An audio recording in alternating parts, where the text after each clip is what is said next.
Hey guys, and welcome to this week's video, which is sponsored by Karma. Karma is a free app and Chrome extension that ensures you never miss a price drop or a coupon code. Check the link below. Karma for me personally has been a huge lifesaver because if you know anything about me, I'm very indecisive and I just don't know when to shut my brain up. I use Karma to plan and organize exactly what gifts I'm getting for everybody for the holiday season, plus also organize the gifts I want to get for myself. I mean, is it so wrong to treat yourself the holiday season? I don't think so. And the best thing is it is super easy to use and to get started. All you have to do is download the Chrome extension and within minutes you will be saving money that you never thought you would save before. You can visit any of your favorite stores and save items that you would want to maybe purchase later. You can also get notifications about that item via email or a mobile push when an item you saved goes on sale, has a relevant coupon, or comes back in stock. So as you can see here, I have a list for myself started right now with some Christmas gifts. I hope no one in my family is watching. If you are, look away. Shh, look away. But this feature really has helped me because I'm the type of person that has everything in their mind going at one time. So to have it in a list and I can see exactly what I have planned out. Additionally, Karma scans the web for coupon codes and applies them at checkout automatically. This, however, is a special feature if you use Karma on your computer, so the Chrome extension is a must. Also, when you shop from select retail partners, Karma gives cash back to you and to a good cause. So if this all sounds good, obviously I'm gonna hook you guys up. You can download the free Chrome extension through my link, which is shop.karmanow.com/yourinternetmomash/12/21, or you can also find the link down below in the description box. Okay, now that that's all done, let's talk. Let's get real, right? Because yesterday I went and finally saw Spider-Man. I say finally, it's been out for like 24 hours, but those 24 hours were awful because I couldn't go on YouTube, couldn't go on Twitter, couldn't do anything because I was petrified of getting spoiled. So obviously, we're not doing that here. I'm gonna have a section later on in the video, I'll let you know beforehand, where I'm gonna talk about spoilers and things that happen in the movie because I can't really do an official commentary like I do on the other movies, but I want to talk to you guys about this because what did we watch? What actually happened? I don't know. I'm actually blacking out. So this portion of the video will be spoiler free. If you haven't seen it, I definitely recommend seeing it. I mean, I almost feel like this movie was like Endgame Spider-Man level. The excitement was there, and that was one of the reasons that I did want to go see it in a theater, because I knew I would see it with Marvel fans and people who would just understand the hype, the excitement. It's such a different atmosphere. If you are an MCU fan, I really suggest you seeing these movies as quickly as you can. It just makes the whole experience amazing. I just love it. So, however, can I really say that they're MCU fans? Because why are y'all still leaving during the credits? What are you doing? Are you new?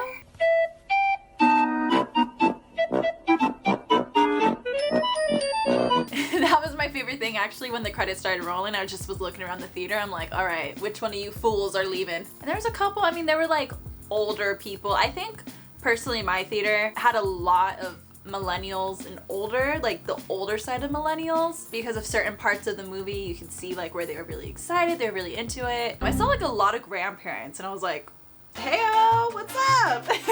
Anyway though, back to the movie. That's what we're here to talk about. I think the thing that I really took away from this movie overall was just some of the character development for Peter Parker. I think this was a really good conclusion because as we know, like Spider-Man movies, they are in trilogies for the most part. I think this really wrapped up the last two movies as much as they could. Now personally, I haven't really kept up a lot with like Spider-Man news because I really didn't want to get spoiled for anything. So I don't know if there's like another trilogy happening. I don't really know what is going on there, but I do think the ending could totally be they do continue with his story, but I also think that it doesn't necessarily have to keep going as well. Is that a spoiler? I don't really know what's a spoiler, but I just like what they did with Peter. I feel like it was a good conclusion. It was nice to see like all the other characters, especially after how Far From Home ended. It was just a nice little like pickup from there. I think the cinematography was beautiful. Something that I really want to highlight was the music that was incorporated into the entire film. If you know me, if you know my other channel, like I'm a huge music girl, especially when it comes to films. Like I love a good score, and there was just so many moments where I was like, wow, like if this song wasn't here, if this music wasn't here, this instrumental, this would be a really lame moment. And it makes me think also when people are filming like really intense moments without the music. You know what I mean? Like, it's just quiet on set and these people are literally having a mental breakdown. How funny is that? Is that just me? That might just be me. Also, it was really nice to see Doctor Strange. It's kind of funny, my relationship with that character in that movie personally. I feel like the more I watch it, the more I find a love for it, the more I understand Stephen Strange as a whole. And I'm really excited to see that explored within his second movie. My only concern with going into this film was, you know, why does this Peter have to have some sort of an older figure around? But it made sense why he was around and why he did what he did. I don't know, like, I'm kind of a Doctor Strange stan. Like I said, the more I see of him, the more I'm like, yes, I understand. But besides that, I really don't have a lot of other things to say that's not really spoily, because everything I want to talk about is a spoiler. Because, oh my god, so much happened. I will say, if you haven't seen the film yet, be prepared to go on an emotional roller coaster. And I'm not saying that like, oh, you're gonna cry, you're gonna, well, you might cry, you might scream, you might shout. I don't know. That's what I did. And my sister too, like, I took her with me and she like sobbed for the last 35 minutes of the film. Like, her mask was stained with tears and it was kind of funny. I'm sadistic, hello. And so before I sat down, like, I was talking to her and everything and I was like, what do you think I should include in the video? And she literally looked so blanked and she was like, I actually didn't see the movie. Like, this is a trauma response. I didn't see that movie. I don't remember anything. And I was just like, yeah, understandable. So that's my pitch for you to see the movie. You're gonna be traumatized, but you're gonna have a great time doing it.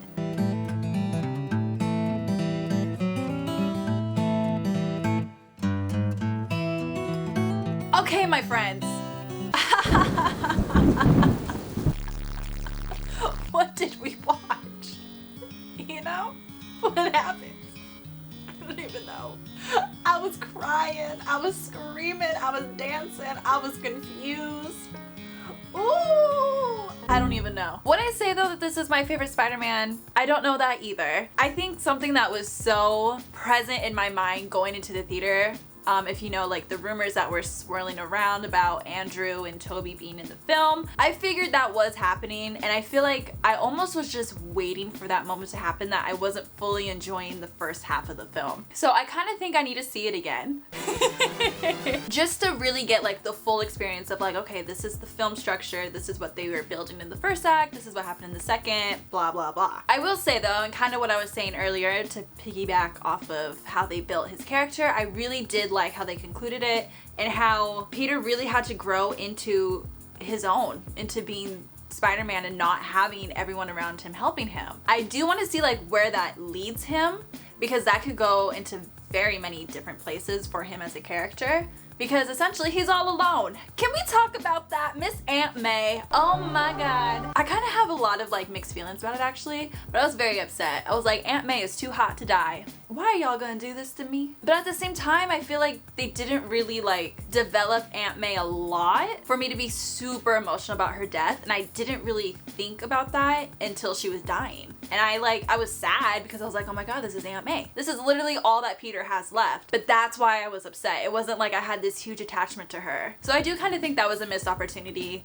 That probably could have been something established more in the last film, instead of like the whole happy Aunt May relationship thing. Like, we could have done something different. I don't know. And then everyone forgetting who he is. That's when my sister started bawling her eyes out, because she was like, oh my god. Imagine, like, you're literally navigating this whole world on your own. He went to go see Aunt May, you know, at the gravesite, and Happy comes up and Happy's just like, hey kid. What do you mean, hey kid? And then MJ not remembering anything, Ned not remembering anything. I'm like, Ned, you're the guy in the chair.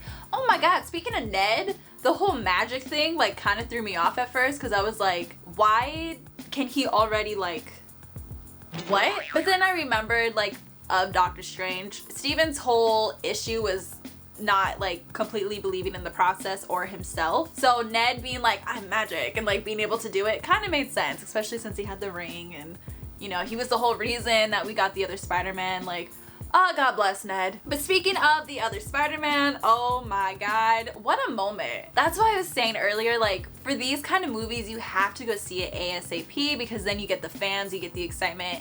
I mean, I know this isn't a popular opinion, or maybe it is, but I love a theater that has big reactions to certain parts in a movie. So like when Toby popped up, when Andrew popped up, oh my god, my theater was just going through it. But that's why I was saying I think a lot of older millennials were in my theater, because Andrew's screams were not as loud as Toby's, and I kind of had a problem with that. I was like, let's be equal, you know?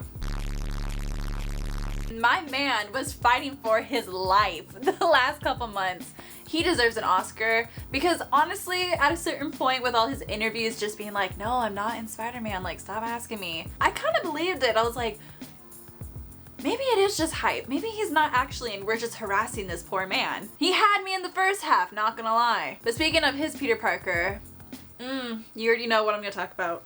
You already know. If you haven't seen The Amazing Spider-Man 2, there's this whole scene where Gwen basically falls to her death, and it is tragic, it is sad, and I never want to talk about it ever again. So having that moment where Andrew's Peter Parker got to save MJ, oh, I'm just like picturing his face when he was crying after asking her if she was okay, and she's like, yeah, I'm good, and he just started like, just kind of made me want to die. So that was fun. And Toby's whole Peter Parker was just kind of fun, because I think we can all acknowledge, you know, he's older than he was when he was playing in the original films. It was just kind of fun to like knock at that. And there was like a whole scene where Andrew was cracking his back. I loved actually the interactions between the three of them. I kind of wish we got more of it. Maybe that's just me being selfish, but I really enjoyed just seeing how they all kind of played off of each other and how different each of them have played Peter. You know, I mean, we discussed it. Everyone always talks about like, who's the better Peter Parker? But just seeing them all together, it's like, wow. Okay. And just to finish off that thought process of like seeing them all together, that first initial shot when they're starting to fight, you know, all the bad guys, and they all do like their pose and they're like in a triangle. Oh my god, I need that. I need an HD photo of that ASAP. That was such a moment. I got goosebumps. I was just sitting there. I was already cold. It's cold. Remember, I'm in Arizona, so anything under 80 degrees is cold. I was sitting there just freezing, and then I felt all the goosebumps, and I was like, oh my god, this is a moment. This is cinema. I know a lot of people have been discussing the movie though, especially with like all three of them being together, and saying that this was more of a like fan service-y movie. And I completely understand like that critique. I completely understand that thought process, because there were a lot of parts in the movie where there was like a little pause, or like, you know, the directors or the producers or whatever kind of knew what was going to happen when people watched it, so they gave them that moment of acknowledging what was happening, taking it in. And I don't think that's necessarily a bad thing. I mean, that's who they make the films for, is the fans. The only way I would have had a problem with this if there wasn't any storyline progression with Peter. If it was literally just like fan service, then I would have been like, this movie wasn't that great, like whatever. But we did get that, you know, the whole ending of Peter literally just being on his own and moving, and I just really want them to continue with this Peter and just see where it goes, because I just think it'd be so interesting, especially with like the Avengers kind of being broken up. I mean, who's left? Who's not in trouble? Who's not a war criminal? You know what I mean? Like, mess. So it'd just be interesting to see kind of how that unfolds, especially with Doctor Strange coming out. Okay, so should we talk about the post-credit scenes? Girl, I felt so bad for everybody who left after the first one. I'm like, where are you going? Where are you going? You don't leave a Marvel film until that screen is black, the people are coming in and they're kicking you out of your seat. That's just it. I thought we knew this by now. I'm surrounded by idiots. So the first one, I knew Tom Hardy, and I was like, okay, this is Venom. I still haven't seen any Venom movies. Oop. Oop. He's somehow entering the MCU. I don't know if it's necessarily Tom Hardy's character or if it's gonna be some kind of like iteration of it.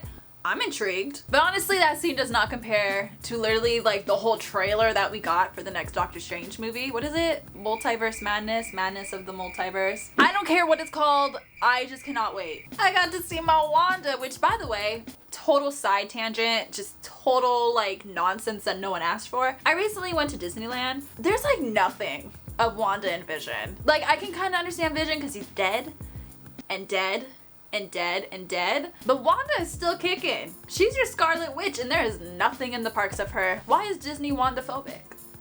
That's all I gotta ask. Anyway, it was just really great to see her though. And I'm really intrigued to see where both of their stories go and how they're gonna play off of each other, because they're both, this is gonna sound bad, but they're both very disturbed, hurt individuals. And with everything that happened in WandaVision with Westview, the whole trauma of like, you know, her trying to find her kids. We don't even talk about WandaVision except for the fact that I still cry every time I watch it. Yes, I've watched it multiple times. No, I'm not okay. Thank you for asking. And the fact that they hinted or just kind of showed like a dark Doctor Strange, I gasped. I think I was the only person in the audience, or that was like left in the audience, who has watched What If, because that episode blew my mind with the whole like dark Doctor Strange. He was so powerful. I was like, oh! But I think like on a character level, it's gonna be really interesting, because when you think of Stephen Strange, when you think of Doctor Strange, this man has been fighting himself since his first appearance. He's been fighting his own demons, overcoming his own thoughts of what life should be about. So to go from more of a mental fight against yourself to a more physical fight, I just think that's gonna be really interesting and really cool to see how much he has changed from Doctor Strange into this. Oh, and speaking of Doctor Strange, okay, so y'all need to help me, because I might just be dumb and I just might be missing something. But the part where Doctor Strange, you know, like pushes Peter out of his body and he was still able to control his form, what was that all about? Like, that was talked about just in that moment and then that was it. I'm like, is this a Spidey sense thing? Like, he can still do... What was that about? That was wild. I'm like, y'all need to keep going with that because I am intrigued. But like I said, if I actually missed something, just let me know. But put like a spoiler tag in the comments so no one else gets spoiled, right? Okay. Oh, the whole like Miles Morales hint? What would be the right word for that? English is my first language and yet I can barely speak it. But the whole part where like Jamie Foxx was talking about, oh, like there's gotta be a black Spider-Man somewhere. I was like, oh, Miles Morales, hey boo. Cause I know the second one's coming out. I haven't seen the first one, but I'm going to watch it with you guys because I know it is one of those movies that everyone loves and I think that'd be really fun to go with or go through with you guys. So if you want that, let me know. I'm trying to think if I have anything else to say. To be honest, I probably should have waited to film this for a couple days just to like make sure all of my thoughts were together. But I think the more I sit on it, the more I'm going to just be like, what happened? What did you guys think of the film? Try to be like as spoilerish free in the comments as you can, or just put like a spoiler tag. But yeah, I would really like to hear your guys' thoughts. I'm excited to watch more Marvel content with you guys in the future. Like I said, I have plans to watch Into the Spider-Verse with you and Hawkeye. I told you I would, and you know, I sometimes break my promises, but this one I'm gonna make sure I follow through because I need to know what's going on. Anyway, I love you guys so much and I will see you next time. Mwah.